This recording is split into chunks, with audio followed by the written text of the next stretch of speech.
শিক্ষাক্ষেত্রে অবদানের জন্য রাজ্যের 52 জন শিক্ষককে শিক্ষারত্ন পুরস্কার দেওয়া হয়। শিক্ষক দিবস উপলক্ষে 5 সেপ্টেম্বর আলিপুরের ধনধান্য প্রেক্ষাগৃহে শিক্ষা দপ্তরের তরফে শিক্ষক দিবস উপলক্ষে এক অনুষ্ঠানের আয়োজন করা হয়। সেই অনুষ্ঠানে শিক্ষক শিক্ষিকাদের হাতে পুরস্কার তুলে দেন মুখ্যমন্ত্রী মমতা বন্দ্যোপাধ্যায়। তবে এবার মাত্র 5 জন শিক্ষককে সরাসরি শিক্ষারত্ন পুরস্কার তুলে দেন মমতা। বাকিদের পুরস্কার দেওয়া হয় জেলায় জেলায় আয়োজিত শিক্ষক দিবসের অনুষ্ঠানে। You must see in your own eyes. Bengal is a very peaceful state, lovely state, educated state, and culturally we are highest in the world. We must be proud for that. আজকে আমরা বিশেষ করে আমি যে বাচ্চারা আমাকে তাদের নিজেদের টিফিন খরচ বাঁচিয়ে নিজেদের থেকে 6 লক্ষ টাকা চিফ মিনিস্টার রিলিফ ফান্ডে দিয়েছেন, এগুলো আমরা গরিবদের জন্য খরচ করি। তাদের কিছুই প্রয়োজন নেই, কারণ তারা নিজেরা সেলফ সাফিসিয়েন্ট। গভর্নমেন্ট থেকে যা যা করার, যা যা প্রাপ্য সবই তারা পেয়েছেন, বা চেষ্টা করি, সবটা তো আর দিতে পারি না। তো তাদের আমি প্রয়োজন ছিল একটাই, ক্রিকেট কিটসের। ওরা একটা ক্রিকেট স্পোর্টসে ভালো করে খেলাধুলা করতে চায়। বাচ্চারা যারা এসেছিলেন তাদের হাতে তো ক্রিকেট কিটস দেওয়া হয়েছে। তাছাড়াও ক্রিকেটের সরঞ্জাম আরও কেনবার জন্য এবং স্কুলের একটা ক্রিকেট ইউনিট তৈরি করবার জন্য আমি প্রিন্সিপালকে অনুরোধ করব এখানে আসার জন্য।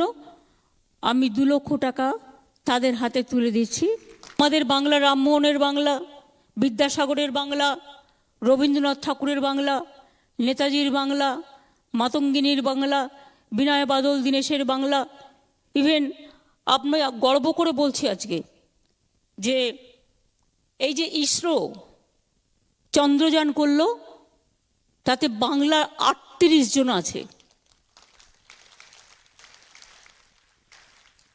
আমি সব সময় বলি বাংলার মেধা, বাংলার প্রতিভা সারা ভারতবর্ষ সেলাম জানায়।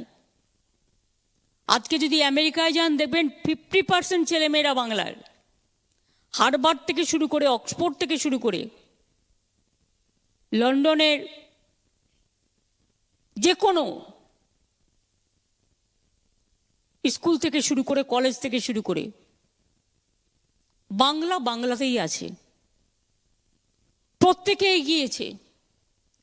এবং আমাদের যাদবপুর ইউনিভার্সিটি ও কলকাতা বিশ্ববিদ্যালয় সেরা শিরোপা পেয়েছে সারা ভারতবর্ষের মধ্যে। অনেকে এখানে ওখানে পড়তে যায়, আমি বলি ওরে তোর ঘরের সামনে যেটুকু আছে সেটাকে দেখে নে আগে। বাইরে পড়ে একটা ডিগ্রি যে কোনো একটা জায়গা থেকে নিয়ে আসা, আর যেগুলো রেপুটেড, আমি মনে করি রবীন্দ্রনাথ ঠাকুরের ভাষায়, দেখিতে গিয়াছি পর্বতমালা, দেখিতে গিয়াছি সিন্ধু, দেখা হয় নাই চক্ষু মেলিয়া, ঘর হতে শুধু 2 পা ফেলিয়া একটি শিশির বিন্দু। মনে রাখবেন আপনার ঘরেই সবটা আছে। আমরা সবটাই করে দিয়েছি, যতটা সম্ভব করে দেওয়া হয়েছে। এমনকি সেন্ট জেভিয়ার্সে এখন ইউনিভার্সিটি হয়ে গেছে। আমরা রাজারহাটে নিউ টাউনে এডুকেশন হাব তৈরি করে দিয়েছি। সুতরাং যে স্কুল জমি চায়, যে কলেজ চায়, যে ইউনিভার্সিটি চায়, যতটা পারি আমরা চেষ্টা করি। এবং আমি চাই বাংলার মেধা, বাংলাতেও তোমরা কাজ করো। আগামী দিনের রিসার্চের জন্য data science is a matter. কারণ আমি জানি আমার নিজের ভাই যে শিকাগোতে ডেটা সায়েন্সে কাজ করে, আমি ওকে একদিন বললাম এই তুই কলকাতায় আসছিস না কেন? ও প্রেসিডেন্সিতে পড়েছে, খড়গপুরে IIT করেছে, সব আরও করেছে, শিকাগোতে আরও 3টে MA করেছে। আমি তুই আসছিস না কেন বাংলায়? বললো পুমনি এখানে এসে কি করব, আমরা ওই যে কাজটা করি সেটা হচ্ছে ডেটা সায়েন্সের কাজ করি, ডেটা রিসার্চের। মানে আজকের নয়, আগামী 50 বছর কি হতে যাচ্ছে, আগামী নেক্সট 10 ইয়ার্স কি হতে যাচ্ছে, নেক্সট 20 ইয়ার্স কি হতে যাচ্ছে, এটা ইদানিং কিন্তু সবাই একটা স্যাম্পল সার্ভে করে যে কোনো ব্যাপারে। আমি এই কথাটা বললাম এই কারণে যে অনেক ইউনিভার্সিটি আছে, অনেক কলেজ আছে।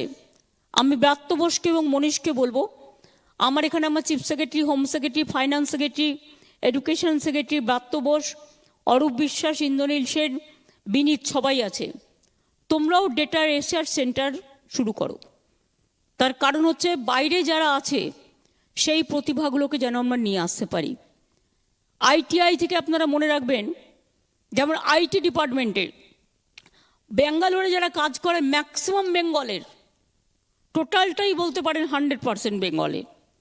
এবং আমরা এখানে, তবে ওখানে অনেক জায়গায় তারা ছেড়ে চলে যায়, কিন্তু বাংলায় যারা করছে বড় বড় কোম্পানি, আমাদের এখান থেকে কেউ ছেড়ে যায় না, অর্থাৎ তারা এখানে ভালোভাবে থাকছে।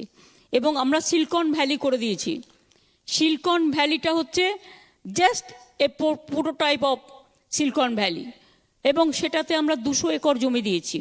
প্রথমে 100 একর দিয়েছিলাম, দেখলাম সব ভর্তি হয়ে গেল, বললো আরও জমি চাই। আমি নিয়ে নাও, আরও 100 একর জমি দিলাম। এইসব কাজের জন্য কি কোনো কিছু বাধা পায়? কোনো কিছু আটকায় না। মনটা বড় করলে